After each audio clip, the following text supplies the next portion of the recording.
नमस्कार मंडळी, जय हरी विठ्ठल. आज आहे आषाढी एकादशी. मस्त सकाळी सकाळी चहा बनवला आणि आपल्याला आज आषाढी एकादशीसाठी बनवायचे आहेत भगरीचे थालीपीठ. तर त्याचीच तयारी करून घेतली. तेव्हाच दूध देखील आले होते, ते दूध घेतले आणि ते पण तापवत ठेवले. सकाळी सकाळी चहा पिऊन दिवसाची सुरुवात केली की खूप छान वाटतंय आणि कामे पटापटा होतात. त्यामुळे मी सर्वात पहिले सकाळी चहा ठेवत असते. त्यानंतर इथे दूध तापवून घेतले. आम्ही गाईचेच दूध वापरतो कारण ते पचनासाठी हलके असते. त्यानंतर आपल्याला थालीपीठांसाठी बटाटे लागणार होते. त्याचप्रमाणे साबुदाणा खिचडी केली तर त्यासाठी देखील बटाटे लागतात, म्हणून बटाटे उकडत टाकले. त्यानंतर इथे पाहू शकता तुम्ही भगर भिजत घातली. भगर आम्ही सकाळीच भिजत घातली आणि सर्व तयारी झाल्यावर मिश्रण एकत्र कालवले आणि इथे डोसे बनवायला घेतले, थालीपीठ बनवायला घेतले. जर हे थालीपीठ जे आहे ना, ते आपण बनणार आहोत बिडाच्या तव्यावर. ते तवा जो आहे हा आपल्याकडे असलाच पाहिजे. खूप छान तवा आहे. थोडा महाग मिळतो, पण 10-12 वर्ष टिकतो. त्याचं काहीच टेन्शन नाही. आणि हा जो डोसा आहे, हा तुम्ही आता बघा, थालीपीठ अजिबात चिकटणार नाही आणि हाच या तव्याचा मेन फायदा आहे. त्यामुळे हा तवा आपल्याजवळ पाहिजे. ह्याला पहिले सीझनिंग करावे लागते. सीझनिंग केल्यानंतर हा आपण वापरायला घ्यायचा. तर आम्ही जेव्हा तांदळाचे डोसे बनवले तेव्हा सीझनिंग झालेले आहे, म्हणून आता आम्ही स्वच्छ धुवून डायरेक्ट वापरायला घेतला.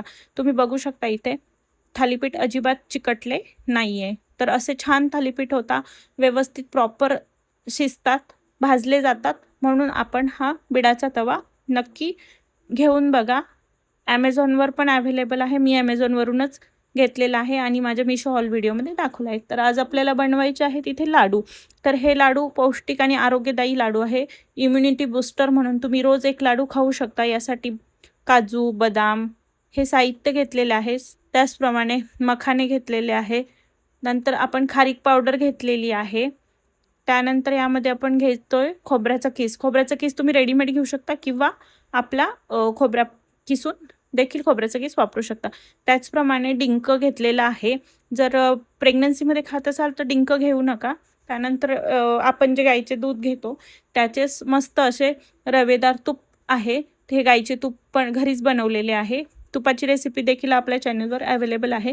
एकदा नक्की चेकआउट करा की असे छान चवदार तूप कसे बनवले आहे. तूप खूप जास्त टेस्टी बनलेले आहे आणि लाडूमध्ये आपण हा पूर्ण घरगुती आपल्या तुपाचा वापर करणार आहोत. त्याचप्रमाणे मी ते साखर न वापरता गूळ पावडर घेतली, कारण आपल्याला हेल्दी लाडू बनवायचे आहेत. व्हाईट साखर बरेच लोक आता अवॉइड करताय, त्यामुळे आपण याच्यामध्ये वापरणार आहोत गूळ पावडर. नंतर आता हे आपण एक एक करून भाजून घेऊया. तर कढई गरम करत ठेवली आहे गॅसवरती. कढई गरम झाल्यावरती ह्यामध्ये तूप टाकून घेतले. जे तुम्हाला गाईचे तूप दाखवले घरचे, तेच तूप आपण इथे वापरणार आहोत. आणि यामध्ये आपल्याला एक एक करून सर्व वस्तू ज्या आहेत त्या भाजून घ्यायच्या आहेत. सर्वात पहिले आपण घेतलेत बदाम. बदाम आपण हवे तेवढे टाकू शकता, पण आम्ही जास्त नाही घेतले. एक 100-100 ग्रॅमच्या अंदाजाने आम्ही सर्व माप घेतलेलं आहे. जास्त नाही, आपल्याला 1 किलोचे लाडू करायचे आहेत. त्याप्रमाणे आम्ही सर्व सामान काढून घेतलेले आहे. आणि हे लाडू जे आहे ना, हे आपल्याला लहानांपासून मोठ्यांपर्यंत कोणालाही चालतील असे पौष्टिक लाडू आहे. बदाम भाजल्यानंतर आपण आता काजू भाजून घेणार आहोत तुपामध्ये. गॅस मंद आचेवर ठेवायचा आहे आणि आपल्या कुठल्याही लाडूचा पदार्थ जळणार नाही याची काळजी घेतली आहे. आता कढई खूप जास्त तापली असल्यामुळे आमचे काजू पटकन भाजले गेले. त्यानंतर आपण परत त्याच्यामध्ये तूप टाकले. मला तूप थोडेसे कमी वाटत होते, म्हणून तूप टाकले. आणि आता यामध्ये आपण मखाणे भाजून घेणार आहोत. तर मखाणे जे आहे ना, ते भाजत असताना चेक केले तर थोडे मऊसर वाटत होते, पण ते थंड झाल्यावर एकदम कडक आणि क्रंची झाले. तर तसे होईपर्यंत मखाणे आपल्याला तुपामध्ये भाजून घ्यायचे. मखाण्यांना भरपूर तूप लागते, पण आपण थोडे कमीच तूप वापरायचे, म्हणजे लाडू जास्त आपले असे तुपकट होणार नाहीत, ह्याची आपण काळजी घेतली.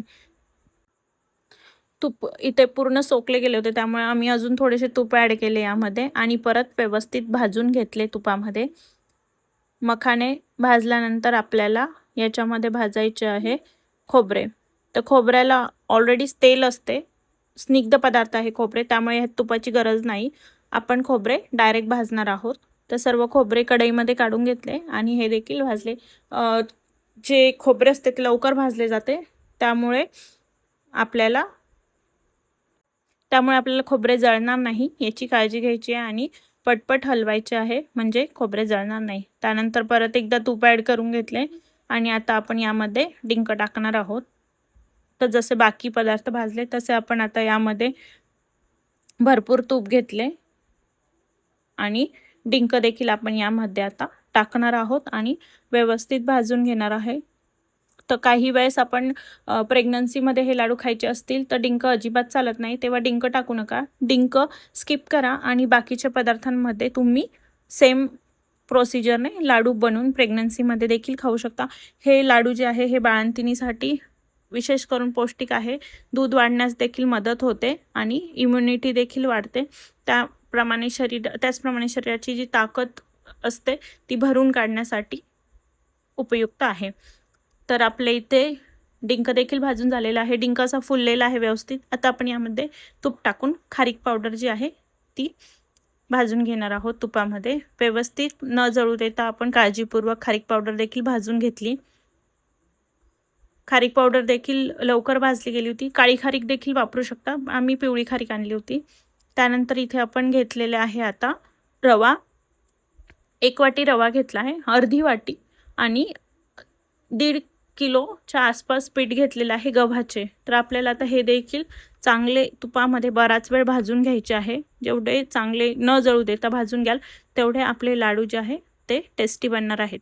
तर हे आपण आता मिश्रण आहे अशा प्रकारे भाजून घेतलेले आहे तूप टाकून. रवा एका बाजूला आणि इथे घेतलेले आहे गव्हाचे पीठ. त्यानंतर आपण यामध्ये ॲड केलेली आहे सुंठ पावडर आणि एक मिक्स मसाला आमचा बनवलेला आहे.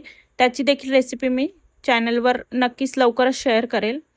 आणि तूप टाकून पुन्हा आता त्यामध्ये गूळ वितळवून घेतलेला आहे. गूळ पावडर जी आहे ती आता आपण तुपामध्ये भाजून घेऊया. ऑर्गॅनिक गूळ वापरलेला आहे. आता आपल्याला हे सर्व मिश्रण जे आहे हे एकत्र कालवून घ्यायचे आहे. गूळ पावडर वगैरे व्यवस्थित मिक्स करून घ्यायची आणि आता अशा प्रकारे आपल्याला लाडू बनवायचे आहेत. इथे माझी आई जी आहे ती लाडू वळून दाखवत आहे आणि एक एक करून असे आपल्याला लाडू वळवायचे आहेत. लाडू व्यवस्थित वळून झाल्यावरती आमचे हे 1-1.5 किलोच्या प्रमाणामध्ये जवळपास 25 लाडू चांगले मीडियम साईजचे बनलेले आहेत. तुम्ही देखील असे लाडू नक्की बनवून बघा. आणि असा होता आजचा दिवस. तर कसा वाटला तुम्हाला हा व्हिडिओला लाईक करा, इतरांसोबत शेअर करा आणि आपल्या चॅनलला सबस्क्राईब करा. असेच तुम्हाला छान छान रेसिपीज आणि डेली ब्लॉग्स बघायला मिळतील. धन्यवाद मंडळी.